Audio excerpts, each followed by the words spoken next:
తెల్లవారే వెలుగు రేఖలా పచ్చ పచ్చ పచ్చి మట్టి బొమ్మలా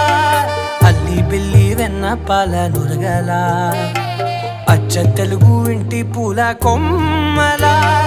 దేవదేవుడే పంపగా ఇలా దేవతే మా ఇంట అడుగే పెట్టెనంట బ్రహ్మ కళ్ళలో కాంతులే